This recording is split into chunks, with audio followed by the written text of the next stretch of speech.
In the silent corridors of Buckingham Palace, the air felt heavier than ever before. Change was coming, not with fanfare or celebration, but with whispers behind gilded doors. King Charles sat alone beneath a portrait of his late mother, the weight of the crown pressing harder than it ever had before. He knew his reign was short. History would see him as a bridge, not a ruler. But bridges can break, unless someone strong enough stands beside them. That's when he made the decision no one saw coming. To elevate James, Earl of Wessex, the quiet young royal, into something greater. A prince, not by bloodline alone, but by destiny. Sometimes, the quietest ones carry the heaviest truths, James. And truth is what this family desperately needs. Your Majesty, I don't understand. Why me? Why now? Charles looked at him. The boy who had never asked for attention, never courted fame. James had watched the storms of his family from the edges of the frame. While the world obsessed over William, Catherine, and the ghosts of Diana's shadow, James remained untouched, innocent, almost invisible. That, Charles thought, was his greatest strength. The palace was divided. Some saw the move as a sign of strength, others a sign of fear. Because every crown hides its cracks, and this one was splitting fast. Prince William and Princess Catherine were stepping into their own reign, unofficial but undeniable. They were loved, admired, the people's future. But behind those smiles, there was exhaustion, and something darker, betrayal.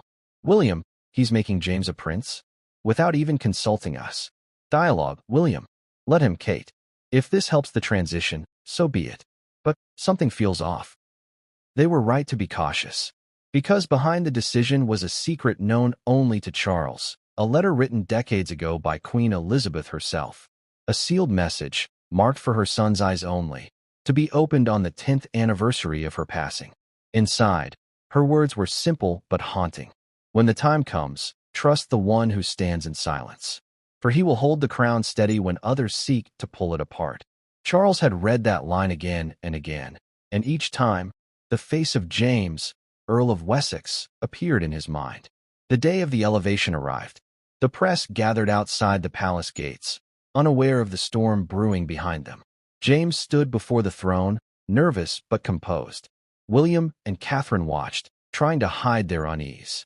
Then Charles rose, his voice echoing through the grand hall. Charles, James, son of Edward, Earl of Wessex, by my hand, I name you Prince of the United Kingdom and guardian of the crown's future. William, under his breath, guardian of the crown's future? What does that even mean? Catherine, something he's not telling us. That night, the royal family dined together for the first time in months.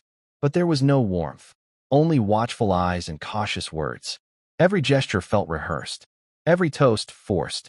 And then, an envelope slid quietly beneath William's door. No seal, no sender, just 3 words on the front, for your eyes. Inside, a single photograph, black and white. Charles, years younger, standing beside a woman no one recognized, and holding a baby. William, whispering, Dear God. Catherine entered, saw the photo, and her expression changed. Catherine, who is she? William, I think she's James's mother. But that couldn't be true, could it? The palace had always said James was Edward's son. But this picture changed everything. By morning, the story had leaked. Headlines screamed across the world. Hidden heir? Palace secret surface amid new prince's appointment. Cameras flashed. Commentators speculated. And inside the palace, the family's foundation trembled. Charles, furious. Find out who leaked it. This was not meant to come out. Camilla, softly. Charles, is it true? Charles, whispering.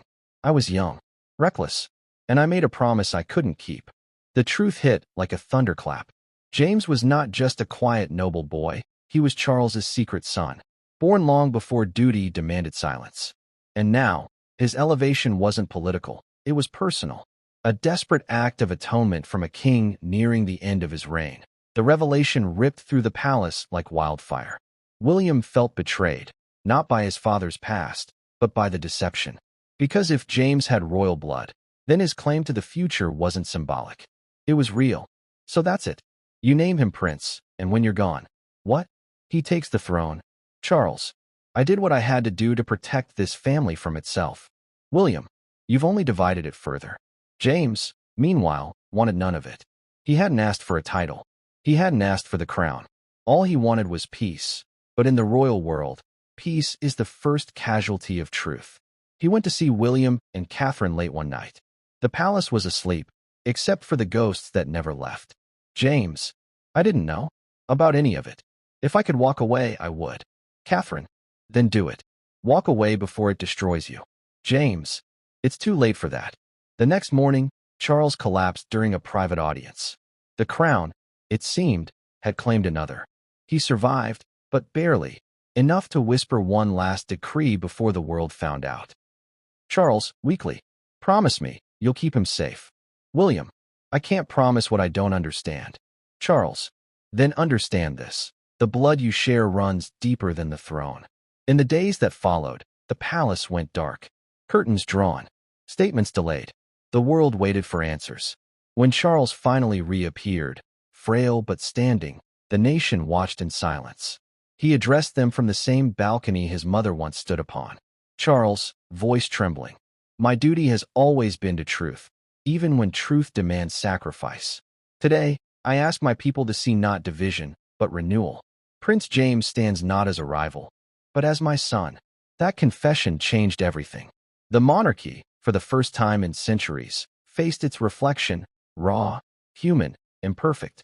Some called it betrayal, others, bravery. But for William and Catherine, it was something else entirely, liberation. Because now, the burden of perfection was broken. In the quiet days that followed, James disappeared from public view. No press, no appearances, just silence. But sometimes, when the cameras pull back from the palace, a light flickers in an upper window, and those who look closely say they can see a young man standing there, staring out across London, waiting for the moment the crown calls again. Every crown hides a secret, and sometimes the secret becomes the air.